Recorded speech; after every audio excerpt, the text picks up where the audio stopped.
Hola mis hermanos y mis amigos. Reciban un abrazo fraternal de la administración de la Asociación del Pacífico. Su asociación, mi asociación, nuestra asociación. Deseando que el Señor les cubra con sus alas protectoras de amor y guíe sus caminos por sendas de paz.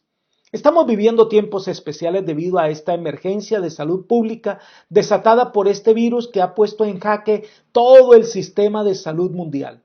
Pero debemos preguntarnos, ¿por qué Dios ha permitido que nosotros pasemos por esta circunstancia? ¿Qué lecciones debiéramos aprender? A lo mejor el Señor quiere que tomemos tiempo para reflexionar y replantear algunas cosas que no estamos haciendo bien o que hemos descuidado. Para la administración de la asociación, ha sido una oportunidad de llegar a todos ustedes por medio de estos canales digitales para acercarnos a cada uno y dar un mensaje de vida y esperanza. Quiero invitarte a que en un momento con tu imaginación vayamos a los campos verdes de Palestina y veamos a los pastores a quienes se les asigna el cuidado de las ovejas. Cada pastor tiene 100 ovejas para cuidar. Él las llevaba donde habían campos verdes y aguas tranquilas. El pastor llegaba a amar a esas ovejas, les daba nombre a cada una de ellas y velaba por su bienestar. Las ovejas son animales muy especiales por su belleza y nobleza, pero son animales con algunas dificultades en algunas cosas. Por ejemplo, ellas no pueden tomar agua en ríos turbulentos porque temen ahogarse. Además, ellas no tienen retentiva y por eso el pastor debe ir delante de ellas para que ellas se puedan orientar, porque de lo contrario se perderían. Las ovejas llegan a conocer tanto a su pastor que cuando escuchan su silbido, no importa dónde esté, allá acuden donde está el pastor, que es quien las cuida y alimenta. El pastor posee la vara y el cayado para defender a las ovejas, pero también para corregirlas, para contarlas y para darles a ellas seguridad. Dos grandes personajes de la Biblia fueron pastores de ovejas, Moisés y David. Uno de los salmos más preciosos de la Biblia es el Salmo del Buen Pastor, y uno de los sermones más sentidos de Jesús fue acerca del pastor y las ovejas. El mismo Señor Jesús toma el oficio del pastor y lo aplica al trabajo que espera que los discípulos realicen.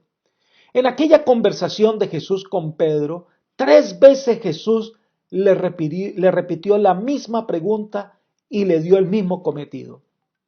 Después de comer, Jesús dijo a Simón Pedro: Simón, hijo de Jonás, ¿me amas más que estos? Le respondió: Sí, Señor, tú sabes que te quiero. Él le dijo: apacienta mis corderos. En otras palabras, la función que tiene el pastor de cuidar las ovejas, ahora te la delego a ti para que cuides a los corderos y los alimente. Es el apóstol Pablo quien presenta por primera vez el pastorado como uno de los dones espirituales que la iglesia necesita para crecer. Vayamos a Efesios capítulo 4 versículos 11 y 12. Y él mismo constituyó a unos apóstoles, a otros profetas, a otros evangelistas, a otros pastores y maestros, a fin de perfeccionar a los santos para la obra del ministerio, para la edificación del cuerpo de Cristo. Este es un don que tiene que ver con que el pastorado es un llamado que Dios hace, una capacidad que Dios da para guiar, dirigir, alimentar, cuidar, disciplinar, corregir, instruir y administrar la iglesia del Señor. Más adelante el apóstol Pedro destaca la labor del pastor como una continuación de la obra de Cristo de guiar a las personas a la salvación. Vayamos a la primera carta del apóstol Pedro en capítulo 5 versículos 1 al 4. Quiero darles un consejo a los líderes de la iglesia. Yo también soy líder como ellos y soy testigo de cómo sufrió Cristo. Además, cuando Cristo regrese y muestre lo maravilloso que es Él, disfrutaré de parte de su gloria. Mi consejo es el siguiente: cuiden ustedes de las personas que Dios dejó a su cargo, pues ellas pertenecen a Dios. Cuídenlas como cuida el pastor a sus ovejas. Háganlo por el gusto de servir, que es lo que a Dios le agrada, y no por obligación ni por ganar dinero. No traten a los que Dios les encargó como si ustedes fueran sus amos. Más bien procuren ser un ejemplo para ellos. Así, cuando regrese Cristo, que es el pastor principal, ustedes recibirán un premio maravilloso que durará para siempre.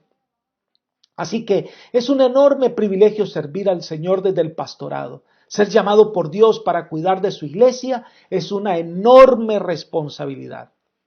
Quiero que tomen unos minutos para analizar. Cuando escuchas la palabra pastor, ¿qué viene a tu mente? Esta puede evocar recuerdos e imágenes muy gratas de alguien que ha sido nuestro apoyo y nuestra fortaleza en momentos difíciles.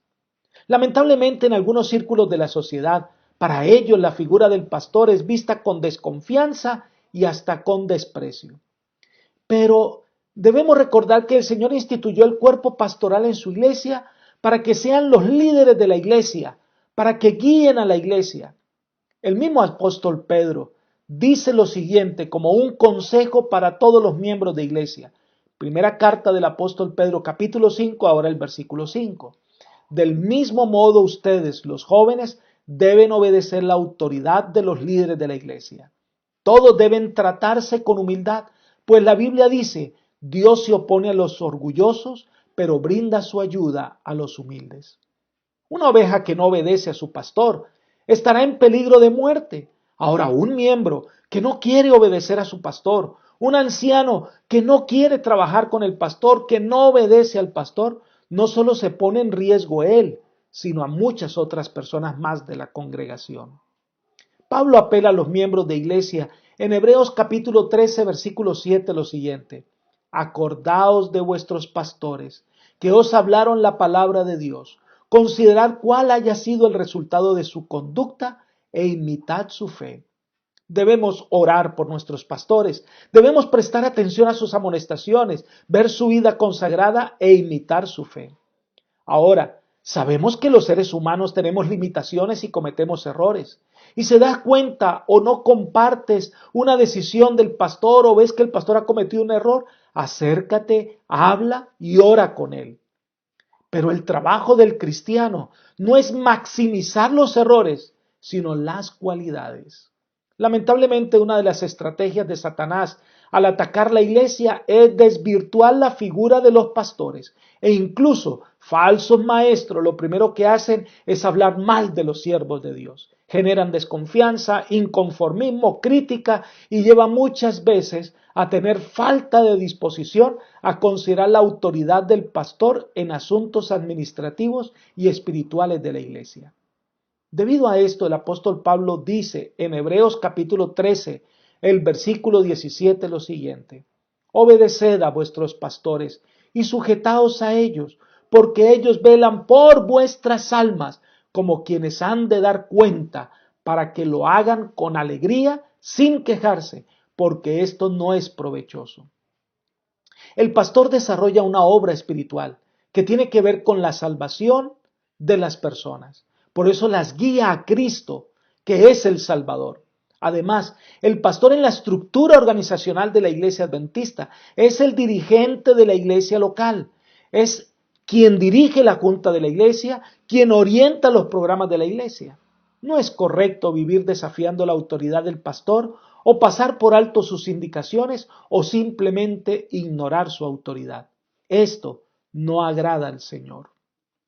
Quiero compartir con ustedes 3 pensamientos del espíritu de profecía que nos van a ayudar a entender el enfoque que queremos dar en este conversatorio del día de hoy. Dice ella, los embajadores de Cristo tienen una obra solemne e importante que algunos consideran enteramente con demasiada ligereza. Mientras Cristo es ministro del santuario celestial, es también por medio de sus delegados ministro de su iglesia en la tierra. Habla al pueblo por medio de hombres elegidos y lleva a cabo su obra por su medio, como cuando en los días de su humillación andaba visiblemente en la tierra. Desde la ascensión de Cristo hasta el presente, hombres ordenados de Dios que derivaron su autoridad de Él han tenido que enseñar la fe. Cristo, el verdadero pastor, dirige su obra por intermedio de estos subpastores. Así la posición de los que trabajan en palabra y doctrina viene a ser muy importante. En lugar de Cristo, ruegan a la gente que se reconcilie con Dios. Testimonios Selectos, tomo 3, página 314. Cuando se habla de la obra pastoral, se habla de hombres llamados por Dios para dirigir a su iglesia. Y estos hombres consagrados hablan en nombre de Dios. Ahora, tenemos que reconocer que hay muchos que pueden equivocarse y cometer errores. E incluso algunos han tenido que abandonar su oficio pastoral por su mala conducta. Pero esos son casos puntuales que en nada desmeritan el oficio sagrado del pastor.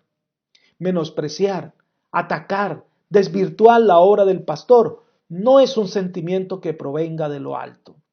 Ella sigue diciendo, la gente no debe considerar a sus ministros como sencillos oradores, sino como embajadores de Cristo que reciben su sabiduría y poder de la gran cabeza de la iglesia. El pasar por alto y despreciar las palabras habladas por el representante de Cristo no es solo manifestar falta de respeto al hombre, sino también al maestro que lo envió. Él está en lugar de Cristo y la voz del Salvador debe ser oída en su representante. Testimonios Selectos, tomo 3, página 314.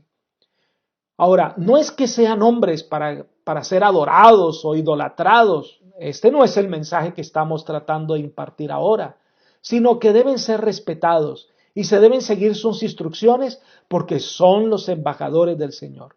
Menospreciar al pastor es menospreciar al pastor de los pastores, que fue el que lo llamó y que lo envió. Ahora, la siguiente cita nos ayudará más en este aspecto. Corremos el peligro de considerar a los ministros de Cristo como simples hombres y no reconocerlos como sus representantes. Todas las consideraciones personales deben ser puestas a un lado. Debemos escuchar la palabra de Dios que nos llega por medio de sus embajadores. Cristo siempre envía mensajes a aquellos que escuchan su voz. Testimonios para la Iglesia, tomo 4, página 534. Hemos traído estas consideraciones porque vivimos en una sociedad que todo lo ve al revés. Los hijos no quieren obedecer a los padres no obedecen a sus jefes, y así los padres no obedecen las leyes de tránsito, no obedecen las leyes de salud sanitaria. Ahora, traslademos este problema a la iglesia. El padre no obedece al pastor. El pastor no obedece a la asociación. La asociación no obedece a la unión. Y la unión no sigue las indicaciones de la asociación general. ¿Cuál es el resultado de una iglesia así? Pues anarquía eclesiástica, donde cada uno quiere hacer lo que bien le parece. Pero eso no es lo que quiere el Señor. Así no fue que el Señor instituyó su iglesia y la organizó. Si queremos ser hijos de Dios fieles, debemos aprender orden, obediencia, respeto y prudencia. Debo manifestarles a ustedes, mis hermanos, que damos gracias a Dios por los pastores que tenemos en la Asociación del Pacífico. Hombres dedicados a su labor, consagrados, fieles a los principios bíblicos. E invito a todos los miembros de iglesia, a los ancianos de la iglesia, a los líderes de la iglesia local, a trabajar hombro a hombro con su pastor para llevar adelante la misión que Dios nos ha dado. Que el Señor bendiga la Asociación del Pacífico. Que el Señor bendiga a los pastores y las familias pastorales de esta asociación. Que el Señor bendiga a los ancianos y todos los líderes de iglesia. Que derrame su Espíritu Santo en abundancia sobre cada uno de nosotros. Que el Señor nos acompañe.